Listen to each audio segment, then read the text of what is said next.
Bom, primeiro, sobre a escolha da persona. Ela tem muito a ver com o público que essa pessoa fala. Se você quer fazer uma comunicação para um público de classe A e B, ou B ou C, você vai buscar personalidades que se comuniquem com esse público. Não adianta você querer vender alguma coisa mais popular e colocar uma socialite para fazer uma propaganda.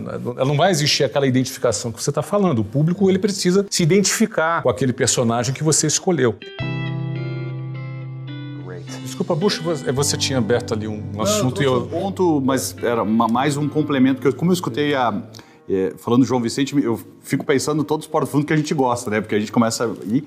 E eu lembro de um comercial da WhatsApp, e eu queria te perguntar, porque é uma dúvida que eu tinha, nunca te perguntei, que é porque é um comercial que ele é muito diferente do usual. É um comercial que passa atenção, faz a gente entrar de verdade. Com a Fernanda Lima, não sei se você recorda que ela tá toda de vermelho e tal.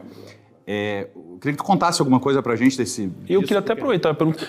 Vocês que usam muito algum tipo de personalidade, geralmente, para fazer publicidade, né? Até um pouco mais sobre como é o processo de escolha, né, de uma persona para você, de fato, colocar e propagandear para milhões de pessoas, impressões o tempo todo. Como que é um pouco desse processo de escolha, assim? Não, primeiro, esse era um filme que marcava a minha volta para o WhatsApp. A gente tinha acabado de recomprar a empresa e quis fazer ali um filme que pudesse ilustrar bastante ali representar esse momento. Bom, primeiro, sobre a escolha da persona, não é? Ela tem muito a ver com o público que essa pessoa fala. Se você quer trabalhar para um público, se você quer fazer uma comunicação para um público de classe A e B, ou B ou C, você vai buscar personalidades que se comuniquem com esse público. Não adianta você querer vender alguma coisa mais popular e colocar uma socialite para fazer uma propaganda. Ela não vai existir aquela identificação que você está falando. O público ele precisa se identificar com aquele personagem que você escolheu. Tem a ver também com o perfil da marca. A tua marca, você quer associar a tua marca com qual pessoa, com qual comportamento que aquela pessoa tem, com qual abordagem que aquela pessoa tem. Então, esse processo de escolha tem muito a ver. E ele melhora quando você consegue fazer uma escolha de um bom personagem, bem alinhado com o público que você quer atingir, você melhora o resultado. Você tem mais cliques, você tem mais aberturas, não é? Você vai ter muito mais resultado de vendas efetivamente para o teu público. Agora, sobre esse filme especificamente, era um filme um pouco ousado, porque geralmente uma propaganda, ela é uma propaganda que quer trazer leveza, né? Você quer trazer um momento alegre. Geralmente a comédia é muito usada na propaganda, não por acaso, porque traz um sentimento positivo para a pessoa. E essa propaganda, ela era meio pesada. Não, me marcou por isso. E era um comediante passando uma mais pesada. Era um comediante, era o João Vicente e a Fernanda Lima, não é? E ele tinha um filme, era pesado, a música era tensa, e o objetivo era realmente trazer uma reflexão, não é? Porque era um comercial que buscava fazer as pessoas refletirem sobre quais eram as consequências de não se falar inglês. Então, vamos dar uma olhadinha nesse filme, porque ilustra bem para a gente poder conversar. Vamos lá. Por quê? Por que está acontecendo isso tudo?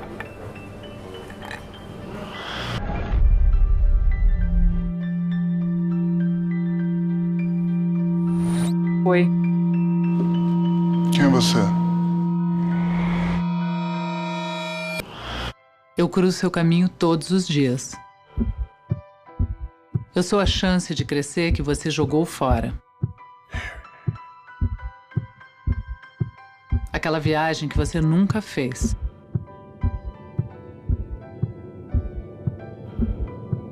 Sou o emprego que você perdeu.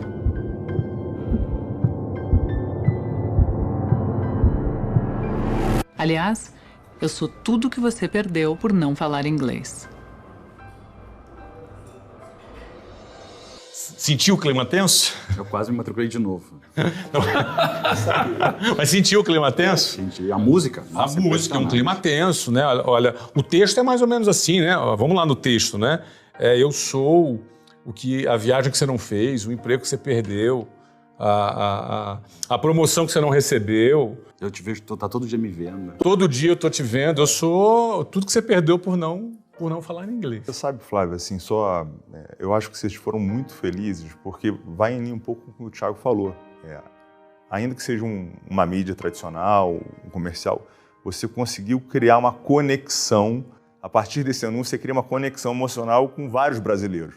Porque, assim como o Carlos comentou, eu tenho certeza que muitos brasileiros se identificaram, e aí fala com identificação, com a mensagem que vocês foram capazes de transmitir. Não, e a dor tem um sentido aqui A também, dor né? tem sentido. Um gatilho A gente tocou na importante. dor. E até porque é o seguinte, eu vendo o curso de inglês desde 1991. Em 1991, o argumento para você apresentar e vender um curso de inglês não é o mesmo que hoje. Lá naquela época, a gente falava assim, olha, no futuro, o inglês vai ser muito importante. No futuro, o inglês vai ser muito importante. Hoje, é uma redundância você falar que inglês é importante. Você não precisa gastar tempo falando que inglês é importante. Todo mundo sabe que inglês é importante. Só que, às vezes, não prioriza, às vezes não quer priorizar o investimento, às vezes não tem tempo, ou então não quer priorizar o tempo. Então, um filme que mexe um pouco com isso, tira um pouco da zona de conforto, ele incomoda um pouquinho, é fazer as pessoas refletirem. Né? Posso tomar liberdade de fazer uma pergunta para o João?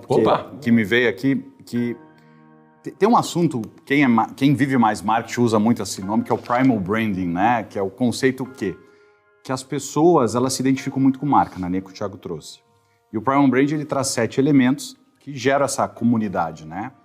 Se eu pegar as maiores marcas do mundo, e não deixa de ser a marca do McDonald's uma delas, são marcas que as pessoas se identificam, seja por um símbolo, seja por uma música. Teve um post teu esses dias, numa camiseta. Eu pensa uma frase simples, como a gente se associa, né? O quanto isso guia o dia a dia? Usar o misto de elementos, porque às vezes o pessoal se preocupa tanto em falar cópia hoje com a internet e esquece de usar uma identidade que a marca passa, crenças, valores, esquece de usar cor, né? O pessoal às vezes acha que marketing é simplesmente fazer um copy bem feito. E ali tem uma junção de vários fatores, tipo história, né? Que não deixa de ser os mesmos exemplos. Que a gente for olhar, todas as grandes marcas têm. Você é o mesmo exemplo. Tu tem a tua história. Qualquer um aqui tem história. E se eu fosse ver os elementos, vai ter a maçã, vai ter o símbolo. Todo mundo tem. Então, o quanto isso guia hoje? Porque tem um cara que está sempre à frente de muita iniciativa e quando a gente olha o pequeno e médio empresário, ele escuta isso, nossa, eu não vou conseguir sair do zero, porque eu tenho que fazer 7 elementos e tal. E às vezes ele esquece que os 7 elementos estão no dia a dia dele. Só que ele talvez não valoriza, né? Tem alguns pontos de vista, assim, bem diferentes, sabe, gente, sobre marketing, sobre essas coisas. Vou dar um exemplo, um paralelo aqui, tá? Vocês gostam de stand-up, não? De humorista, de show de humor? Eu gosto bastante, né? Já vi algumas entrevistas também aí que rolaram por aqui. Então, um humorista hoje sobe lá num palco, vai fazer um show, pega o microfone, às vezes fala 2 palavras, um palavrão, e o pessoal já tá morrendo de rir. Fala, mas o que é isso? O cara não contou nenhuma piada ainda. Por que tá acontecendo isso? Parece que quanto mais a pessoa vai contando piadas e vai sendo conhecida por ser uma pessoa engraçada, mais ela já fica engraçada só de você olhar para ela. As pessoas estão mais predispostas. Existe uma predisposição, essa é exatamente a palavra. Quanto mais você vai comunicando sempre da mesma forma o que você quer para sua marca, e vale tudo que você conseguir fazer. Cara, o tom de voz da notificação do push do celular, a musiquinha do saque, forma como a pessoa atende na loja, como o assunto do e-mail e a propaganda também, obviamente, mas sim tudo, você está sempre comunicando um tom de voz parecido, uma personalidade parecida, você vai ensinando algo para as pessoas, é assim que eu sou, e você vai criando uma predisposição. Quando você olha o M do Mac amarelo lá, às vezes já vem até um gosto na boca, parece, você sabe mais ou menos o que é. Às vezes eu mostro metade de uma embalagem de batata e falo, isso aqui é batatinha do Mac. Mas, João, como fazer para manter essa consistência e que faz completo sentido num ambiente onde você o tempo todo precisa inovar para você, de alguma forma, manter o público atento, preso ao que você está produzindo, interessado, né, no que você está fazendo e sem você perder essa consistência? Assim. É que acho que uma coisa é você inovar em trazer soluções novas, em fazer viabilizar uma nova forma de pagamento, uma nova forma de contato. Outra coisa é você mudar a sua essência, você mudar a personalidade da sua marca, você mudar o seu jeitão, de como você quer ser percebido. Então você tem que entender para que você existe, o que a sua empresa se propõe a fazer, qual que é a missão dela, como ela quer ser reconhecida. Isso aí ficou na sua essência. Agora, um dia eu faço isso através de lançar McFish, pode lançar inovar piscininha de cheddar. em novas estratégias e de novos canais. Novos canais, uma nova forma de se comunicar, mas você está mantendo aquela essência lá. Aquilo você não muda. Isso você tem que ter consistência. McDonald's sempre é sobre bons momentos, fáceis, deliciosos, acessíveis e para qualquer pessoa. Essa é a nossa essência. Ou seja, você não muda o que você fala, você muda como você fala. Você muda a forma, não é? Porque o que, ou seja, os princípios, o conceito, eles continuam. Você pode mudar o assunto, você pode mudar o dia, você pode mudar o ponto de contato. Mas o jeitão não. O jeitão. Eu vou trazer um exemplo real do que eu vivi, uma história real do que eu vivi há muitos anos atrás, mas a tese se aplica até hoje. Em 2004, nós compramos uma rede de pizzarias no Brasil que estava indo muito mal no Brasil. Isso em 2004. Essa rede hoje é um grande sucesso. E já não é mais nossa. Mas em 2004 ela ia mal no Brasil. E quando nós assumimos, essa não é a única explicação, mas do ponto de vista da comunicação, de como essa marca se posicionava, a cada momento ela se mostrava de uma maneira diferente. Então é como se tivesse ali uma dificuldade de entender efetivamente o que aquela marca queria comunicar. Porque a cada momento, a cada ciclo, a cada campanha, era uma coisa diferente. Mas isso não é o mais importante, o ponto que eu quero chegar. Então, a gente fez um trabalho de conseguir criar uma identidade própria da marca e tudo que nós começamos a lançar ali a partir entre janeiro e julho de 2005, nós construímos junto com o time de operações. Por quê? Porque, no final, tinha que ser um produto que atendesse ao gosto do consumidor, mas do ponto de vista de operacional tinha que ser execuível. Porque esse é uma outra falha que no marketing a gente pode cometer, de ter uma ideia em tese brilhante, mas que quando a pessoa vai entregar aquilo, é inexequível, a pessoa não consegue fazer. Ou é muito difícil, impacta o tempo de serviço, impacta a operação do seu negócio, seja ele qual for. E um segundo ponto, voltando aqui a um ponto do Thiago, que está muito alinhado com o momento de hoje, que é a capacidade de você mensurar os esforços de marketing. E hoje é bem mais fácil do que era em 2005. Mas eu vou comentar como é que era em 2005, porque qualquer empresário pode fazer. Em 2005, a gente criou uma disciplina de cupom físico, que não tinha, o digital ainda era incipiente. E todo cupom que era distribuído, ele tinha que retornar para o restaurante.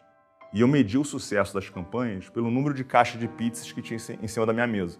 Se eu tivesse 5 caixas de pizza, significava que eu tinha muitos cupons que os gerentes tinham que mandar para a matriz. Então era uma campanha bem sucedida. Guardava os cupons dentro da caixa de pizza. Eu tinha uma pessoa que contava que ela, assim, na verdade, ela gosta de mim, encontrei com ela até recentemente, hoje é uma executiva alta de uma empresa, de uma indústria de alimentos, mas ela sofria contando cada cupom, a Carol, que trabalhava comigo. Mas o ponto central aqui é medir o que você faz. E hoje no digital, você tem muito mais métricas disponíveis e você não precisa ser um grande empresário. Os próprios parceiros, as plataformas te oferecem métricas e existem diversas empresas que te ajudam nesse tipo de metrificação, assim, do esforço que você faz de mídia digital, o quanto que aquilo potencialmente lhe traz de volta. Então, seja contando cupom manual, como eu fazia em 2005, seja realizando uma disciplina de medição em 2022, a tese é a mesma, só que hoje tem mais ferramentas do que nós tínhamos em 2005.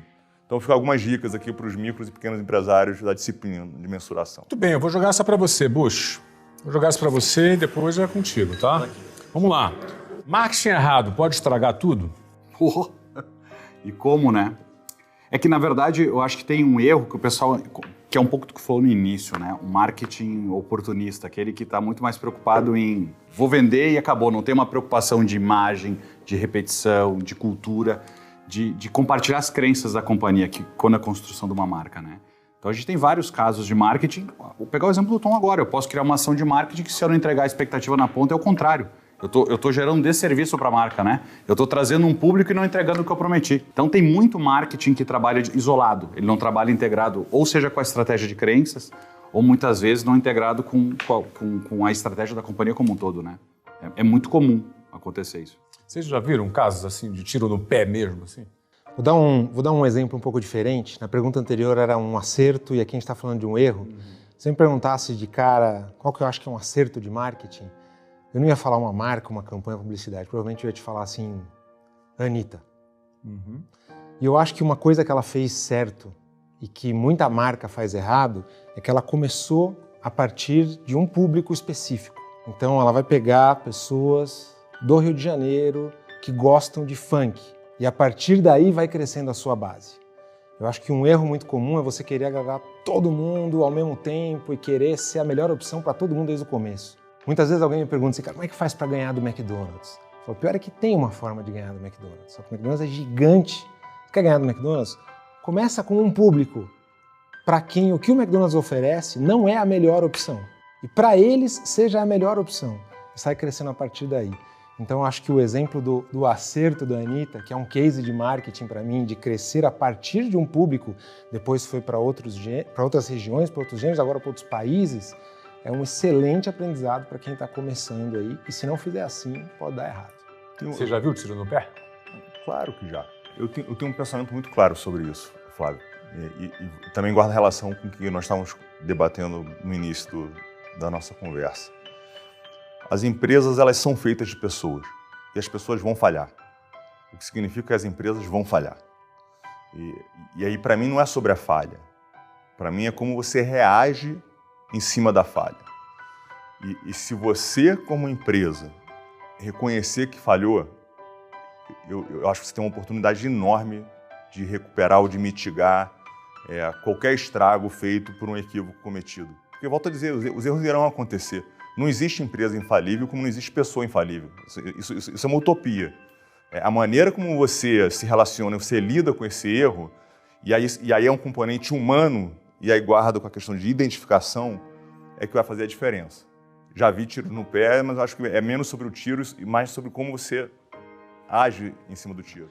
Porque, olha só, o marketing errado ele pode estragar tudo, mas ele não deve. Por que ele não deve? Porque marketing é modelo e dados. Então, são métricas, é custo de aquisição de cliente e é o valor do cliente no tempo, né? Então, a gente vai errar muito mais vezes do que acertar. O ponto é que no momento que a gente descobre o modelo ideal, agora a gente acelera. Então, a gente provavelmente vai errar muito. O que vai minimizar o nosso erro? É a gente começar pensando no único público, como que o João falou. Eu já cometi um grande erro onde eu tinha um produto incrível, uma promessa incrível, mas a promessa era tão incrível que ela tentava suprir um problema de todos os públicos ao mesmo tempo. Logo, eu era muito generalista, então eu não tive nenhum resultado. Tá?